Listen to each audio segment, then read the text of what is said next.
The start of Walter Smith's reign brought big changes to Ibrox. Chris Woods was replaced by Andy Gorham, David Robertson was bought from Aberdeen, and Alexei Mikhailichenko arrived from Sampdoria. Smith got £5 million from Marseille for Trevor Steven, and into the midfield came Scottish internationalist Stuart McCall. I was looked at in the early weeks as a replacement for Trevor, and you know, I was a totally different player to Trevor. You know, Trevor had skill for a start, you know, and you know, I think once that got cleared up, I was a different type of player. I wasn't going to take three men on and put one in the top corner, but was very good at taking throw-ins and shies, you know, that type of thing. Then the Friday I met up with the boys. We trained before we went to the Hearts game. My debut was against the Hearts, and we trained on the park, and you know, it was magnificent, you know, just looking around it. And I knew some of the boys from the Scotland days, you know, Durante, Coiste, Mo Johnson, you know, lads like that were there. Andy Gorham had just signed for them as well, so it was easy to fit in. But I remember the one downside, I just signed a new Nike contract, and I thought, oh great, I look smart, you know, tracksuits, t-shirts and that. And obviously the shirt and tie code, which had been going on for years, I only had 2 ties in my wardrobe, so I was wearing the same gear for a month until I could go buy some. The league challenge had begun in style when Rangers took on St Johnstone at Ibrox. Mark Hateley starting the season as he had finished the last, scoring goals. So it's Maurice Johnston who'll take the penalty kick. And the opening goal for Rangers. Showing a lot of confidence. That's for Housetrap. Brilliant ball. Hateley. Scores. Near post ball from Housetrap. Headed away by Turner. There's Trevor Steven. Some activity again inside the penalty box off the ball, and the referee Les Mottrup has given another penalty kick to Rangers. Here's Johnston. Totally convincing. A second penalty kick from Maurice Johnston. Housetrap with the corner. David Robertson retrieves the ball for Rangers. Ferguson available just inside, trying to set himself a shooting chance. Oh, that's brilliant play from Ferguson. That's Housetrap. That's for Hateley. He's onside. A great chance for Hateley. Superbly finished. 5-goal deficit. And there's the header for Hateley. That's the start for Mark Hateley. The Old Firm clash in August was the first for Walter Smith as manager.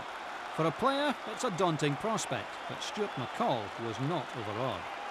Fortunately, we got off to a great start. In my first game, I remember Big Mark Hateley scoring 2, and I was fortunate to put him through for the first one. And the scenes, you know, they were the days where you could have, you know, 15,000 Rangers fans in the terracing, and you'll never forget days like that. And realising as I was wheeling away that it was a goal, and, you know, and you could hear them right in the far corner, or the far end it used to be then, and I just couldn't wait to get down there to celebrate properly. For Ali McCoist, the new management regime gave him a new lease of life. He won the Golden Boot that season and repaid Walter Smith's trust in the best currency of all, goals.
With the departure of Maurice Johnston, Ali McCoist and Mark Hateley went on to form one of the most successful partnerships in world football. They would dominate the Scottish game for the next 4 seasons. You stamp your mark on the player you're playing against all the time, and then you go and help your mate. And I've done that all my career. you know, Costa used to wind the player up he used to play against by saying that the big man will be over shortly when he's finished over on that side of the pitch. So we're no thanks to Alistair. I'd always have his player would be wound up and ready for me anyway. So I don't think Costa got kicked so much because I knew I was going to come over. So we always have a laugh about that. Back in the league, Richard Gough started the 5-0 demolition of Dunfermline. He was quickly followed by new signing Dale Gordon. Inevitably, Mark Hateley and Ali McCoist also got in the act, and then the newcomer netted his second to finish off a remarkable debut. For Rangers, the goals kept coming as they relentlessly chased the title.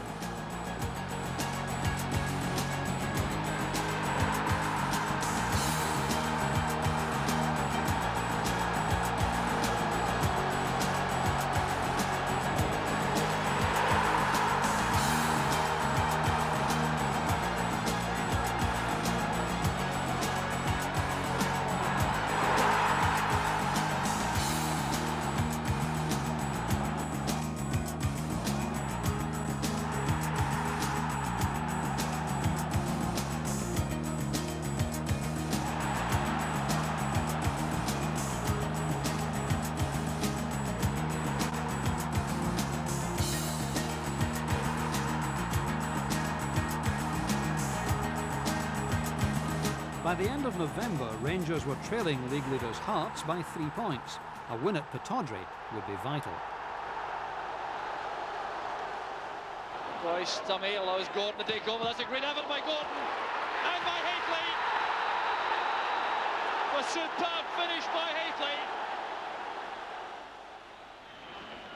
Hateley's ball inside, picked up by McCall. That's fine play by Hateley. His pace is good enough here. It's a great chance for Rangers. That was brilliant.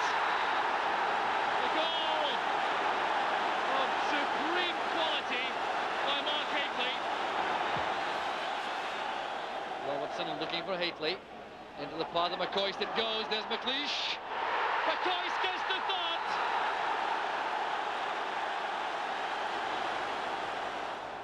The fact that Rangers had not dominated in the early part of the season was mainly due to the high turnover of players. This was a necessity, as the new 3 foreigner rule meant that only 3 players from out with Scotland could play in European competitions. There's huge changes in that team, you know, players coming in and out, and I think, you know, once it settled down within a period of about 6 or 7 months, you know, we must have turned over about 11 or 12 players and brought in about 8. The changes were made, you know, right from the very start, and as I say to you, you know, they were enforced because we had to cut down the number of foreign, well, especially English players that we had in our team. By January, the squad were once again a solid, determined unit, as Celtic were about to discover. Here's Dale Gordon. This is a good chance for Rangers, right on a half-time whistle. Cross to Hateley. Here's McCoist. It's first blood to Rangers, right on the half-time whistle. Galloway's corner driven in, and a bulleted header from Tony Mowbray. Gascarino retaining possession well. Brown picks up the loose ball in midfield though. That's for McCoist. Marshall is committed. And McCoist can't get up, and the referee's given a penalty. So it's Hateley against Marshall. Beautifully taken penalty kick. Rangers are back in front, and Hateley gets his 14th goal of the season.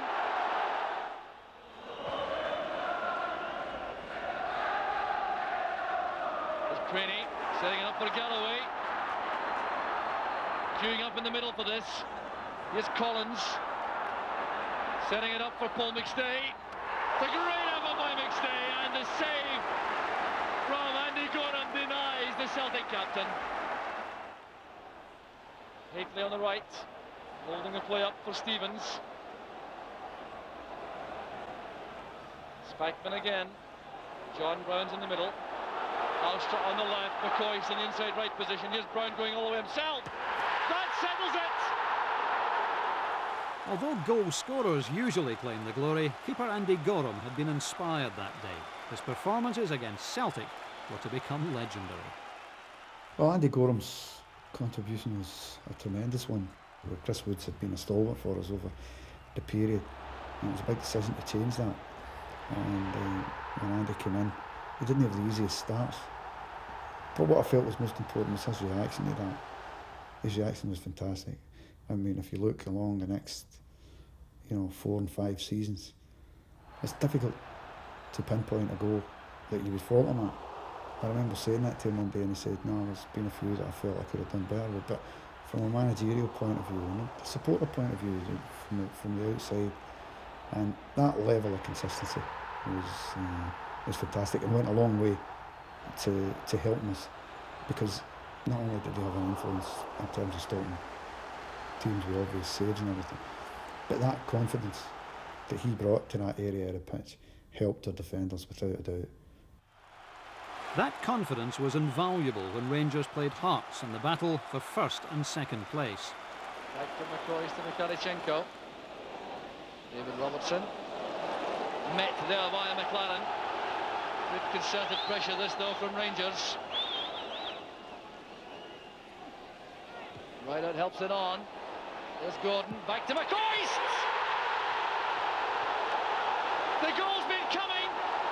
That is supplied once again by Ali McCoist. The long throw caused the problem. Look at Rideout's part in this. He does well. Heading on there. And then Dale Gordon spots McCoist. Tees it up for him with that header. And look at this for a blistering volley, which left Smith completely helpless. A little gap opening up there. Great play by McCoist and Dale Gordon. Ali McCoist, a magnificent goal for Rangers. Get it on there by McCoist, and there Mikhalichenko. Alexei Mikhalichenko! Those results had given Rangers the lead in the title race. And in that type of form, the trip to Ibrox for opposing teams was an intimidating one, as Airdrie found out.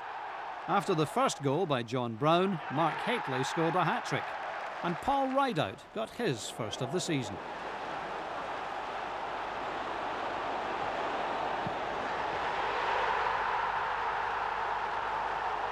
The goals just kept on coming against Dunfermline. Miko got 2 of his own, and also laid one on for Scott Nisbet.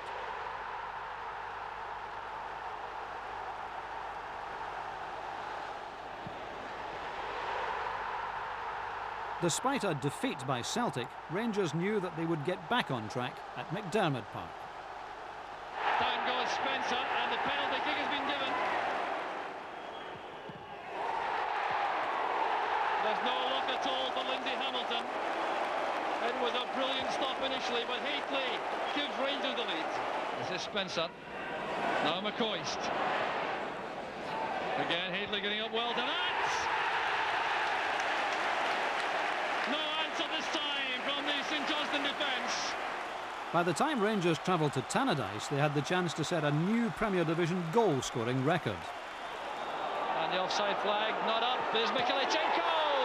That's the goal which breaks the Premier Division scoring record. Rangers scoring goal number 91 in the league. Corner will be taken by Durant.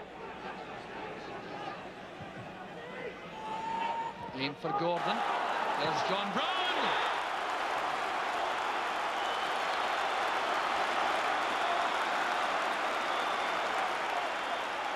The end was now in sight. If Rangers beat St Mirren, they would achieve something which they had not done since 1899, won 4 championships in a row.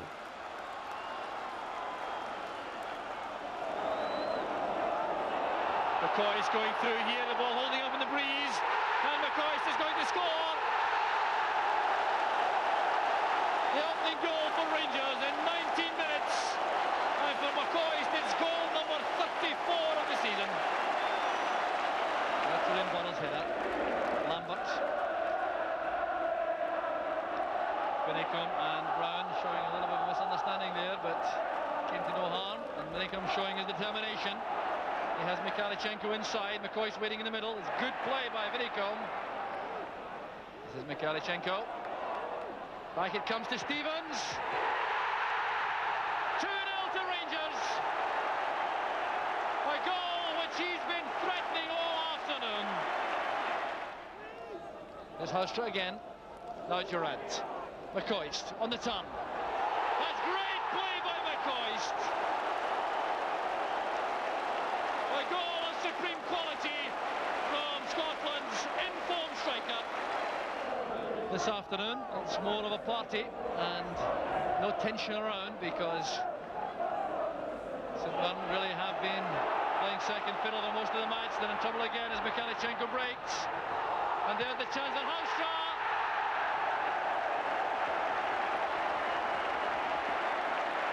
So 4-0 to Rangers. The 90 minutes are up. The scarves are waving around the stadium. And there goes the final whistle. The championship is assured. And these Rangers supporters now can begin the celebrations in earnest. It's been a thoroughly convincing performance. A championship deservedly won. 2 goals in the end from McCoist. A great goal from Gary Stevens there. And the icing on the cake provided by Peter Hallstra towards the end. The season had brought together a new group of players who were bonded by the management into a strong and confident team. As well as winning the championship, Rangers also won the Scottish Cup after 11 long years. Great things were now expected, and in the following season, history would be made.